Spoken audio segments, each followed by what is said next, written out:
Welcome to all of you in today's class. Today's subject is Hindi literature. Students, Hindi literature में previous class में हम लोगों ने part 9 पुस्तक प्रेमी अब्राहम लिंकन इस पार्ट को पढ़ा था। यह हमारा पेन पेपर टेस्ट का पार्ट था और यह पार्ट हमारा कंप्लीट हो गया। इसके साथ ही टर्म फर्स्ट के पेन पेपर टेस्ट के सभी चैप्टर्स हमारे कंप्लीट हो गए हैं। आज से हम सब्जेक्ट इनरिचमेंट का चैप्टर स्टार्ट करेंगे और सब्जेक्ट इनरिचमेंट का कोई भी वर्क आपको अपनी क्लास सर की कॉपी में नहीं करना है। तो स्टूडेंट्स, इस पार्ट में मैं आपको जो भी पढ़ाऊंगी, जो भी लिखवाऊंगी या जो भी करने के लिए दूंगी उसे आप अपनी किताब में करेंगे या फिर जो प्रश्न मैं आपको दूंगी उसे आप अपनी होमवर्क कॉपी में करेंगे। तो स्टूडेंट्स, आइए अब हम आज के पार्ट 8 न्याय मंत्री इस पार्ट को शुरू करते हैं। सबसे पहले इस पार्ट की संकल्पना को जानते हैं। चक्रवर्ती सम्राट अशोक शक्ति, सूझबूझ और न्याय के लिए विख्यात थे। इस पाठ में एक ब्राह्मण द्वारा अपने शासन काल में चल रही अव्यवस्था के बारे में सुन वे उसकी परीक्षा लेना चाहते हैं। ब्राह्मण द्वारा भेद रहित न्याय करने पर वे उसकी सूझबूझ तथा साहस के कायल हो जाते हैं। न्याय मंत्री शीर्षक इस कहानी में सम्राट अशोक द्वारा ली गई अनूठी परीक्षा तथा ब्राह्मण शिशुपाल के उचित न्याय तथा निदान का वर्णन है।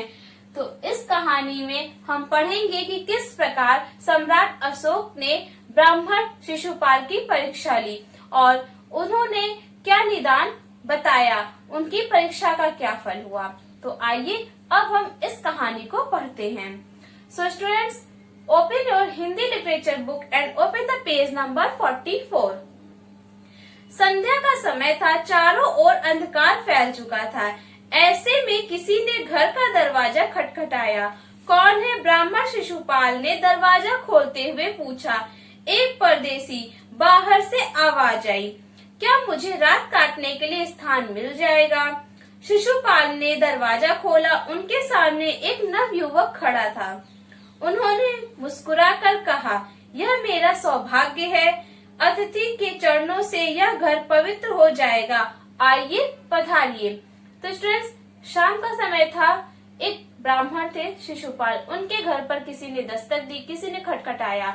जब उन्होंने पूछा कौन है, तब उन्होंने बोला मैं एक परदेसी हूँ, क्या मुझे रात बिताने के लिए यहाँ पर आश्रय मिलेगा? तो उन्होंने दरवाजा खोला और कहा हाँ, यह तो मेरा सौभाग्य है, आइए। अतिथि को लेकर शिशुपाल अंदर घर में गए। शिशुपाल के पुत्र ने अतिथि का आदर सत्कार किया। यह देख परदेसी मुग्ध हो गया। भोजन आदि से निपटकर दोनों बातें करने लगे। बात देश की अव्यवस्था पर चल रही थी। शिशुपाल बोल उठे, आजकल बड़ा अन्याय हो रहा है, मेरा तो खून खौल उठता है। परंतु परदेसी इस बात से सहमत ना था। कुछ चिढ़कर वह बोल उठा, दोष निकालना तो सुगम है, परंतु कुछ करके दिखाना कठिन। शिशुपाल के लिए यह एक खुली चुनौती थी। बोले, अवसर मिले तो दिखा दूं कि न्याय किसे कहते हैं। तो आप अवसर चाहते हैं? हाँ, अवसर चाहता हूँ। फिर कोई अन्याय नहीं होगा? बिल्कुल नहीं। कोई अपराधी दंड से नहीं बचेगा? नहीं। परदेसी ने मुस्कुराकर कहा, यह बहुत कठिन काम है।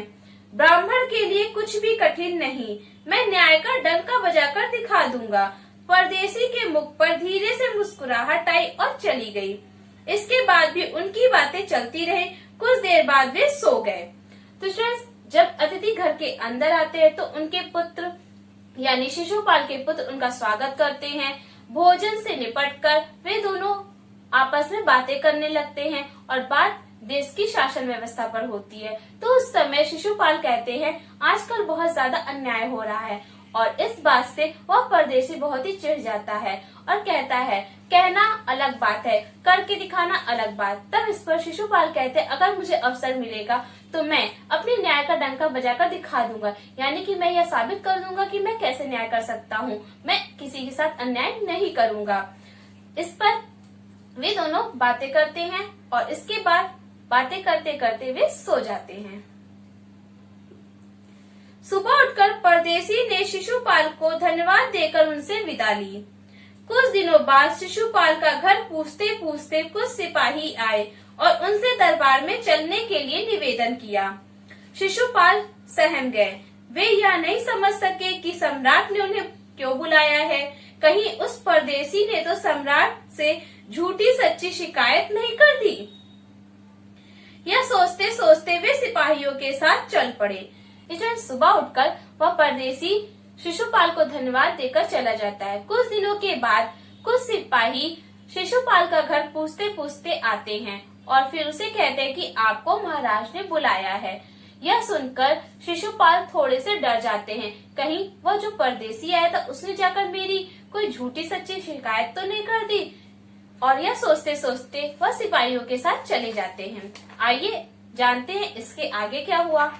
दरबार में पहुंचकर शिशुपाल का कलेजा धड़कने लगा। तभी सम्राट अशोक दरबार में पधारे और मुस्कुराते हुए बोले, ब्राह्मण देवता, आपने मुझे पहचान ही लिया होगा। याद है आपने कहा था कि यदि मुझे अवसर दिया जाए तो मैं न्याय का डंका बजा दूंगा।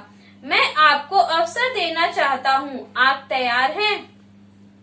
पहले तो शिशुपाल कुछ घबराए, परंतु फिर उन्होंने बड़ी शांति से गर्दन उठाकर कहा, यदि सम्राट की यही इच्छा है तो मैं तैयार हूँ। बहुत ठीक, आप न्याय मंत्री हुए, सम्राट ने कहा और अपने हाथ से अंगूठी उतारकर शिशुपाल को पहना दी। यह सम्राट अशोक की राजमुद्रा थी। तो स्टूडेंट्स, जब शिशुपाल दरबार में पहुंचते हैं तो वह बहुत ही डरने लगते हैं। तभी वहां पर सम्राट अशोक आते हैं और वह उनसे कहते हैं, आपने मुझे पहचान लिया होगा। आपने कहा था अगर आपको अवसर दिया जाए तो आप न्याय का डंका बजाकर दिखा देंगे। तो ठीक है, मैं आपको अवसर देता हूँ, मैं आपको अपने राज्य का न्याय मंत्री बनाता हूँ। और उन्होंने अपने हाथ से राजमुद्रा उतारकर उन्हें दे दी। अब शिशुपाल न्याय मंत्री थे। उन्होंने राज्य की समुचित व्यवस्था करनी आरंभ कर दी। उनके सुप्रबंध से राज्य में पूरी तरह शांति रहने लगी। किसी को किसी प्रकार का भय नहीं था। लोग घर के दरवाजे तक खुले छोड़ जाते थे। चारों तरफ न्याय मंत्री के सुप्रबंध और न्याय की धूम मच गई। लगभग 1 महीने बाद किसी ने रात में एक पहरेदार की हत्या कर दी। सुबह होते ही यह बात चारों तरफ जंगल में आग की तरह फैल गई। लोग बड़े हैरान थे। शिशुपाल की तो नींद ही उड़ गई। उन्होंने खाना पीना छोड़कर अपराधी का पता लगाने में रात दिन एक कर दिया। स्टूडेंट्स, जब शिशुपाल को न्याय मंत्री बनाया गया तब उन्होंने राज्य की समुचित व्यवस्था आरंभ कर दी और उनके राज्य में चारों तरफ शांति रहने लगी। उनके सुप्रबंध और न्याय की हर जगह तारीफ होने लगी। कुछ दिनों के बाद एक रात में एक पहरेदार की हत्या कर दी जाती है और यह बात सुबह जंगल में आग की तरह, यानी यह बहुत तेजी से सभी को पता चल जाती है। और न्याय मंत्री शिशुपाल के होते हुए ऐसी दुर्घटना, इससे सभी बहुत ही आश्चर्यचकित हो जाते हैं। शिशुपाल की नींद ही उड़ जाती है। वह उस हत्यारे को पकड़ने के लिए रात दिन एक कर देते हैं, उसे ढूंढने की कोशिश करते हैं। बहुत प्रयत्न करने के बाद जब अपराधी का पता चला तो शिशुपाल के आश्चर्य का ठिकाना न रहा। स्वयं सम्राट ने उस पहरेदार की हत्या की थी। सम्राट को अपराधी घोषित करना बहुत कठिन काम था। शिशुपाल करे भी तो क्या करे। एक ओर वे न्याय मंत्री थे और दूसरी ओर सम्राट के सेवक, परंतु न्याय की दृष्टि से सम्राट और साधारण व्यक्ति में कोई अंतर नहीं होता। अगले दिन शिशुपाल बहुत शांत थे। उन्होंने अपना कर्तव्य निश्चित कर लिया था। वे ठीक समय पर दरबार में पहुँचे। सम्राट अशोक सिंहासन पर बैठे हुए थे। आते ही उन्होंने शिशुपाल से पूछा, अपराधी का पता चला? न्याय मंत्री ने साहस पूर्वक कहा, जी हाँ, पता चल गया। तो स्टूडेंट्स, उन्होंने रात दिन मेहनत करके अपराधी का पता लगा लिया और यह जानकर वह आश्चर्यचकित हो गए कि जिस पहरेदार की हत्या हुई थी उसकी हत्या स्वयं सम्राट अशोक ने की थी। लेकिन सम्राट अशोक को अपराधी साबित करना बहुत ही कठिन काम था। पहली बात, शिशुपाल स्वयं उनके सेवक थे और वह एक सम्राट थे, लेकिन न्याय मंत्री का जो पद था उनका, उसके लिए सम्राट या फिर साधारण व्यक्ति एक ही समान होते हैं। फिर भी वह साहस करते हुए दूसरे दिन दरबार में जाते हैं। जैसे ही वह दरबार में पहुंचते हैं तब सम्राट उनसे पूछते हैं क्या अपराधी का पता चला? तब उन्होंने कहा हाँ, अपराधी का पता चल गया है। आइए जानते हैं इसके आगे क्या हुआ। तो फिर उसे उपस्थित करो। न्याय मंत्री कुछ रुके, फिर अपने एक उच्च अधिकारी को संकेत करते हुए बोले, सम्राट अशोक स्वयं अपराधी हैं, इन्हें गिरफ्तार कर लिया जाए। दूसरे ही क्षण सम्राट के हाथों में हथकड़ी पड़ गई। न्याय मंत्री ने कहा, अशोक, तुम पर पहरेदार की हत्या का अपराध लगाया जाता है, तुम इसका क्या उत्तर देते हो? सम्राट होंठ काटकर रह गए। न्याय मंत्री ने फिर पूछा, तो तुम अपराध स्वीकार करते हो? हाँ, मैंने उसे मारा अवश्य है, पर वह उद्दंड था, सम्राट का उत्तर था। तो स्टूडेंट्स, जैसे ही शिशुपाल ने कहा कि सम्राट अशोक स्वयं अपराधी है और फिर अपने एक उच्च अधिकारी को बोला कि इन्हें गिरफ्तार किया जाए।